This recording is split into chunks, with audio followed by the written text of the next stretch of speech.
I want to share these readings from three different locations within the Gospel of Mark. Readings from the Gospel of Mark, these three locations. A few days later, Jesus came back to Capernaum, and the news spread that he was home, so many people came together that there wasn't any room left, not even out in front of the door. Jesus was preaching the message to them. Jesus and his disciples went away to Lake Galilee, and a large crowd followed him. They came from Galilee, from Judea, from Jerusalem, from the territory of Nemea, and from the territory on the other side of Jordan, from the neighborhood of the cities of Tyre and Sidon. Jairus, an official of the local synagogue, came up, and when he saw Jesus, he threw himself down at his feet and begged him as hard as he could, "My little daughter is very sick. Please come."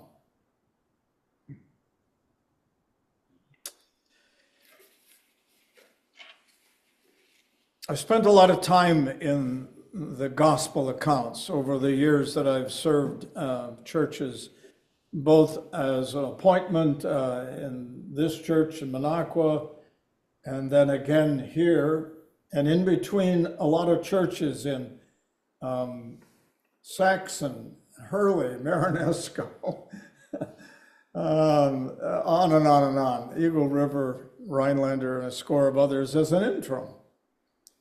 And one of the things that I have discovered over and over and over again is how unique in some ways Jesus was as compared with those of his time who thought the only place you could proclaim the good news of the law and covenant of God was either in the synagogue or in the temple. And as far as the Jews were concerned, the only place that you could truly find God was in the temple. Now, God would appear, obviously, in gentle ways, and so often God had various names that would describe what they understood God's presence in their lives was all about. But it's very clear that Jesus decided that wherever people were who were in need, that's where he'd be. And he wouldn't hesitate to demonstrate whomever that person was, whoever came to him with a special need, that he would respond. And as you well know, there were a host of folks that came to him, and some who just simply happened to be within his eyesight or earsight. Yes, earsight, or the way in which he saw and heard their plea.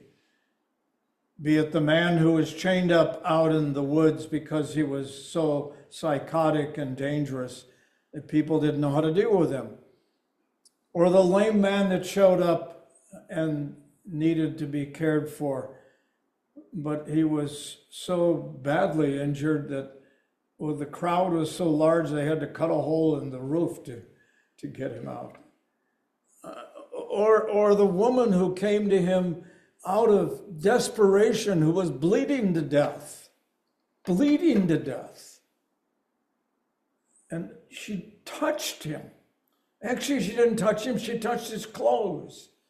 And he sensed that there was something that was happening to someone that needed to be addressed in a special and unique way. Over and over and over again, the response of Jesus was to go where people were, to go where the needs were, and there to respond to them.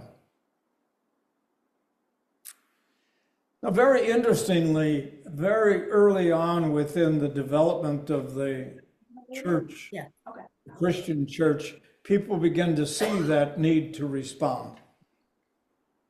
Very early on, even before the United Methodist Church or the Methodist Church was formed, There were two African-American men living in the city of Philadelphia. A very, very serious illness has happened.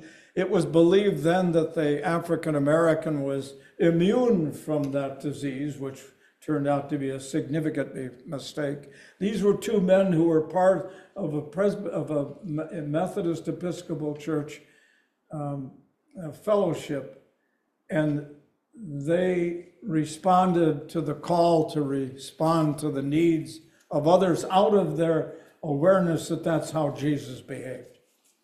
And so they cared for the sick, and they cared for those who were grieving because the sick died, and they cared for people afterwards so that the children and those who were remaining in the family could be cared for adequately with food and support and nurturing. I want to share some dates with you, and I don't expect you to remember them, but I want you to remember the context in which I share these dates. Very early on, after John Wesley had returned from Georgia, remember he went there with General Oglethorpe, who was himself a follower of the small Methodist gatherings, the prayer groups, and the way in which they witnessed in the communities that they lived. Oglethorpe came, and his brother Charles came, and so did John Wesley, to establish a church. Very early on, John Wesley started a Sunday school. For my awareness, that's the first that there had appeared in all of the colonies. A Sunday school for children, so that they might learn about the good news of Jesus, the good news of Jesus' love, of God's love shown through Jesus. And in that Sunday school were indentured servants' children, as well as slaves who are working in that community. For John Wesley believed that everyone should hear the good news and learn about this wonderful Jesus. Very early on, John Wesley printed a hymnal. I have a copy of that hymnal that comes from 1817. It's a little tiny hymnal like that. You could carry it in your pocket. And that hymnal has all the words of the Methodist Society, Methodist Church back in that day. It's a wonderful example. Very early on, the disciples that came to respond to the message that Jesus had and to the message that was then passed on to people through John Wesley when he returned back to England. He was quite depressed and quite anxious about his faith. And it was John Wesley who heard from another person by the name of George Whitefield. George Whitefield became a follower of the Methodist movement, and he said to Wesley, you got to quit thinking about just being in a church building. You need to go out where the people were. And so Wesley began to go to the prisons, the indentured prisons, where people were indentured as a result of their loss of ability to pay bills. So they were part of the debtor group of people who ended up in jail. And the whole family would be taken into the jail, and there would be children. And so he would teach the children, and he would spread the good news to those who were imprisoned. They weren't allowed to leave until either they found a way to pay their debt, or it was forgiven, or someone else came up with the resources. John Wesley, through the encouragement of Whitefield, said, I need to go elsewhere. I need to go where people are. And so he went out to the outskirts of the cities, to the mines, and he greeted the miners as they came out of the mines, all blackened face with their beginning black lung disease developing. They were desperate in so many ways. They were tired, and yet they would come out of the mines, and he would stand and he would proclaim the good news of Jesus Christ to them. And it was just a remarkable thing. And then he would go to the exit of the manufacturing plants in his communities, and he would proclaim the good news as they walked out after their shift. And those who walked out, as in the case of the mines, were often young boys, as well as young men, as well as older men. And they responded faithfully. You may remember that when John Wesley was in London, because he had a big argument with his wife about who should be the king. See, even back then there were arguments about politics within the church. So she thought one person, he thought another, and he said, if we're going to have two kings, we're going to have two beds. He made it very clear he was not going to stay home. He went to London for 6 months. He was so intense about it. So what did Susanna Wesley do? She began to offer a prayer Bible study group on the lawn in their home, and it began to grow so much so that the person who was covering the church for John Wesley was quite upset, because the attendance for her Bible study and prayer group was 4 to 5 times larger than those who came to church on a Sabbath day.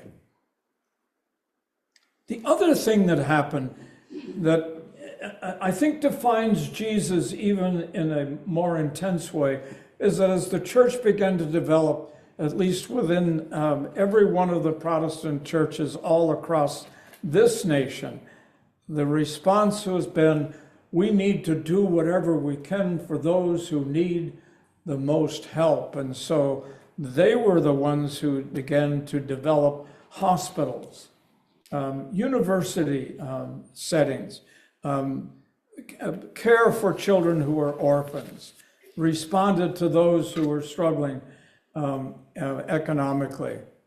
Inspired by Jesus and Wesley in the colonies, there were the development of little churches that happened all over the place. One historian pointed out that one of the realities of the development of Christianity within this nation was the effort of the Methodist Episcopal folks who sent out riders who had been trained. They were lay people for the most part, and they'd be on horseback, and they would go from little colony to little colony to little colony and establish a church. And so at one point there were churches in Wisconsin, like in Eureka. I preached at that church. There was a church in North Rushford. I preached at that church. There were churches all over the place that responded to the development of the growth of people as they populated this nation. The first Methodist Sunday school, as I indicated, was in 1736, led by John Wesley. The first Methodist sponsored school was established back in England in 1784, and it was named Kingswood School. It's now an academy of education. The first Methodist college was called Cokesbury College, named after the 2 bishops who were ordained by John Wesley and sent to America to give leadership after the Revolution to the need for pastors and development of the church. That first Methodist college, Cokesbury College, was founded in 1787 in Abingdon, Maryland. Where is Phyllis? She's got to be proud of that. Phyllis is from Maryland as well. Abingdon, Maryland in 1787. Interestingly enough, the first college developed by the Methodist Church back then was burned down after 2 years, and they think it was arson. They rebuilt it. They moved to a different location. and it was burned down again. And then it finally just simply gave up the ghost. That was a tough one. By the 1860s, Methodism in the United States had established or were affiliated with 200 institutions of higher education. Need to remember places like Ohio Wesleyan, Lane College in Jackson, Tennessee, Morningside College, Hamlin University in Minnesota, Alaska Pacific University, Randolph-Macon College. The interesting thing about Randolph-Macon is the longest existing, continuous operating United Methodist College in the United States, established indeed in 1830. And it established in 1830 very early so that it might be able to offer education to poor farmers' children, poor African-American children who were struggling yet. Education was so important. The Methodists believed in that. The first Methodist hospital was founded in Brooklyn, New York in 1887. And to my knowledge, it's still there. The name of the Methodist Church has been on the billboards of so many colleges, universities, schools, hospitals, clinics. It's just a remarkable statement of their belief that they needed to respond to people where they were and at the point of their need. I want to share a story. In 1898, I want you to remember this, 1898, Methodist Bishop John Hartzell, having climbed Mount Kilabui in Rhodesia, Africa, looked down upon the valley, and in his mind he imaged young African boys and girls carrying books on their way to school. There were no schools. That was 1887.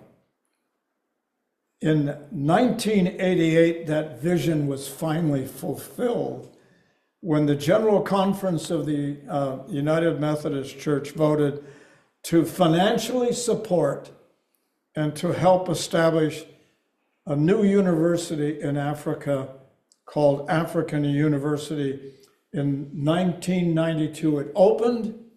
32 years later, today, they have educated well over 10,000 students in everything from agriculture to accounting to teaching to nursing to law. There's also a seminary attached to that university, African University, which educates both men and women who want to be preachers within the United Methodist Church. And every conference within the United Methodist Church is asked to make a commitment to make a response financially to help underwrite that program.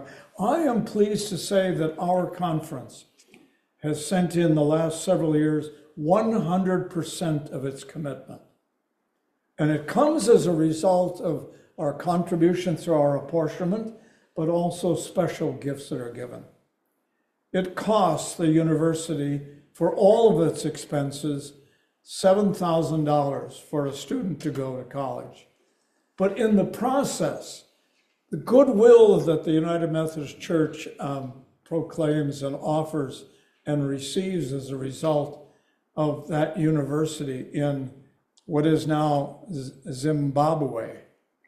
Zimbabwe, it's no longer Rhodesia, it's Zimbabwe. And Zimbabwe now has young people who have graduated who are now filling the great needs for African American and other students to bring leadership and education and nursing and pre-med and a host of other places so that the nation might succeed and be successful as a young democratically, in a small d, democratically organized nation. By the way, that same university just recently lost $1.5 million grant, which had come from the USA aid program. I say that because what that means is much of the medical research that they do has stopped.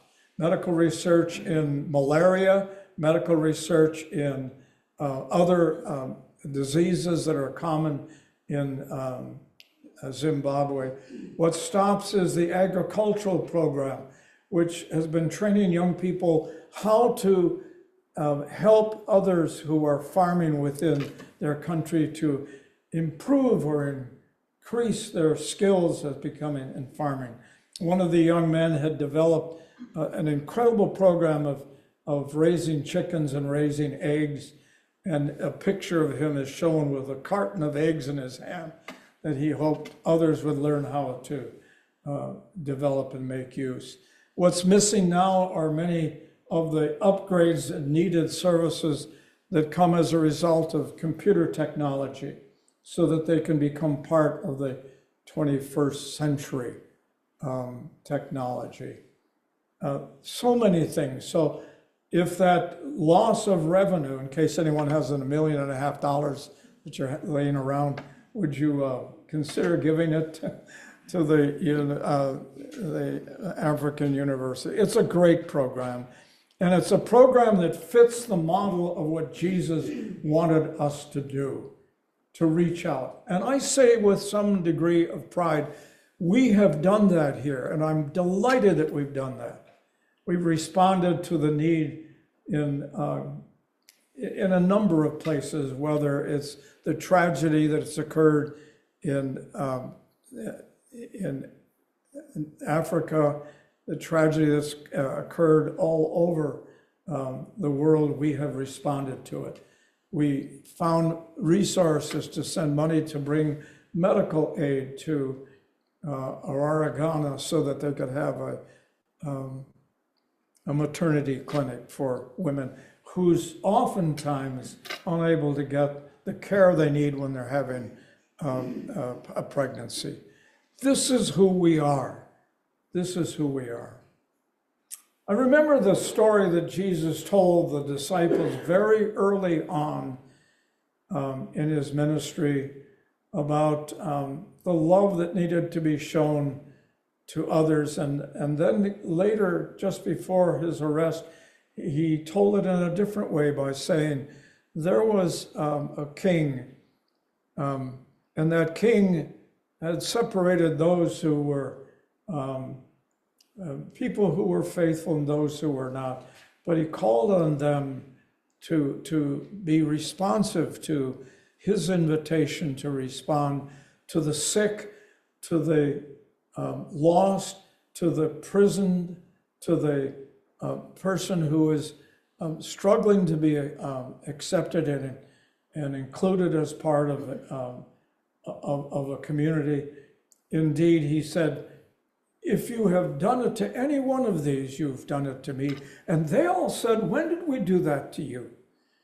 And he reminded them whenever they had been kind and compassionate and merciful and responded to the need of those who were needy, wherever they were, they had done it for him and to him.